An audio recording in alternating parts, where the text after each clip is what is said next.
नमस्कार। साहित्य तक के बुक कैफे के एक दिन एक किताब में मैं जयप्रकाश पांडे आपका स्वागत करता हूं और आज मैं शशांक मणि की पुस्तक अमृतकाल का भारत, उद्यमिता और भागीदारी से राष्ट्र निर्माण इसके साथ उपस्थित हूं। यह पुस्तक पहले अंग्रेजी में प्रकाशित हो चुकी है, जिसका हिंदी अनुवाद जो है वह संदीप जोशी ने किया है। यह पुस्तक शशांक मणि द्वारा उद्यमिता से भारत के निर्माण पर जो उनकी दृष्टि है उसके बारे में विस्तृत विवरणों के साथ उपस्थित होती है। अमीश त्रिपाठी लिखते हैं कि राष्ट्र निर्माण में योगदान देने के लिए इच्छुक भारत प्रेमियों के लिए यह एक शोधपरक और समय पर आई हुई किताब है। तो नोबेल पुरस्कार विजेता प्रोफेसर एडमंड फेल्प्स का कहना है, जिनको अर्थशास्त्र से नोबेल प्राइज मिला था, उनका कहना है कि अगर भारत को विकास करना है तो उसे नई संस्कृति अपनानी पड़ेगी। यह किताब उस दिशा में एक शानदार योगदान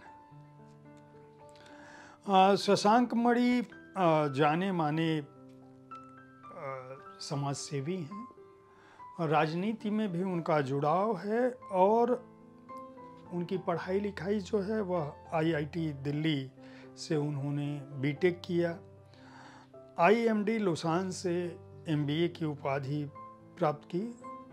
सरकारी सेवा में भी रहे, कॉरपोरेट क्षेत्र में भी रहे और वाणिज्य मंत्रालय की 5 ट्रिलियन कमेटी को भी अपनी सेवाएं दी उन्होंने। स्वभाव और प्रकृति से घुमक्कड़ हैं। साहित्य तक के बातें मुलाकातें कार्यक्रम में, शब्दरथी कार्यक्रम में मैंने इसी स्टूडियो में उनसे चर्चा की थी जब अंग्रेजी में यह पुस्तक आई थी।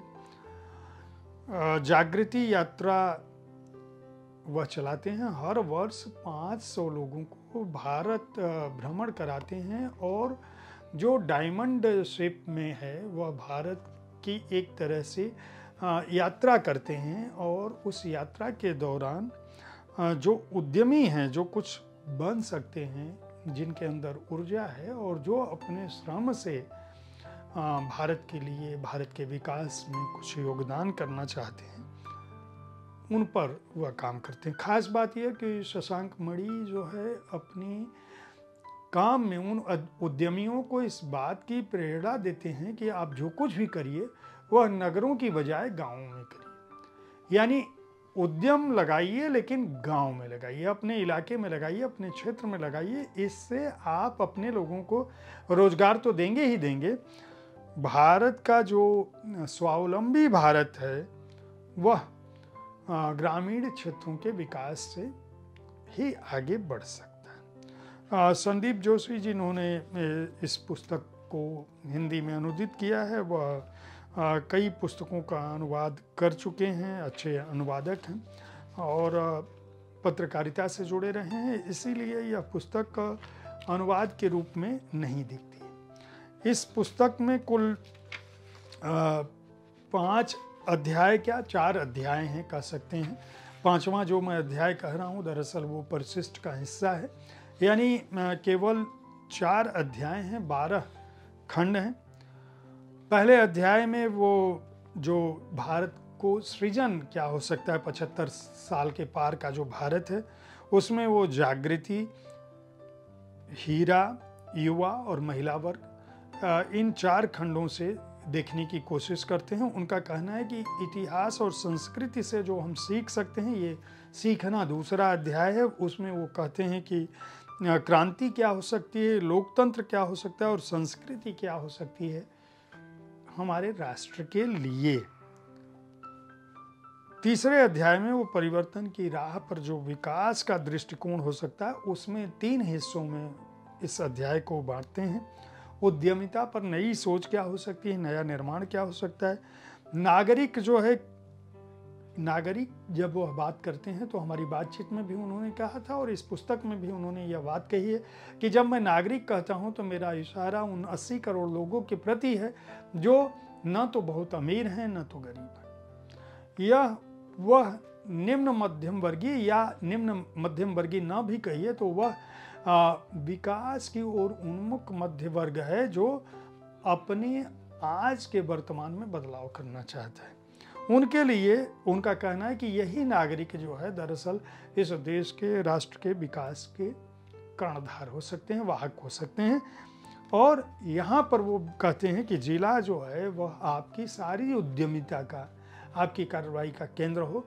अगर आप इस बात का प्रयास करें कि आप जितने भी सक्षम हो, जो भी कारोबार कर रहे हैं, उसका केंद्र अगर आप अपने पैतृक निवास स्थान, पैतृक जिले को बनाने की कोशिश करते हैं, तो आप राष्ट्र के निर्माण में एक बड़ी भूमिका निभाएंगे। चौथे भाग में उन्होंने एकीकरण और नवाचार जो नए भारत का हो सकता है और भविष्य के लिए जो वादा है उसकी बात करते हैं। और अमृत काल में बरगद क्रांति के प्रति समर्पण के तहत वे अपने गांव में जो अपना अनुभव है, जागृत यात्रा का जो अनुभव है, यह बरगद का पेड़ है जिसकी मैं बात कर रहा हूँ, जिसके नीचे वह सब कुछ करने की कोशिश करते हैं और इस बरगद को अपनी प्रेरणा का स्रोत मानते हैं। यह इस पुस्तक में उनकी जागृति यात्रा के बहुत सारे चित्र हैं। इस यात्रा से अब तक 7,500 से अधिक लोग 16 सालों में 8,000 के लगभग लोगों ने यात्रा की है और अपने जीवन को परिवर्तित किया है।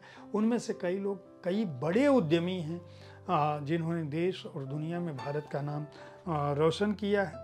यह पुस्तक एक आंदोलन के रूप में जागृति यात्रा का शानदार ब्यौरा रखती है, जो छोटे छोटे शहरों में उद्यमिता के लिए नागरिकों को प्रेरित करती है। यह बात किरण बेदी का कहना है।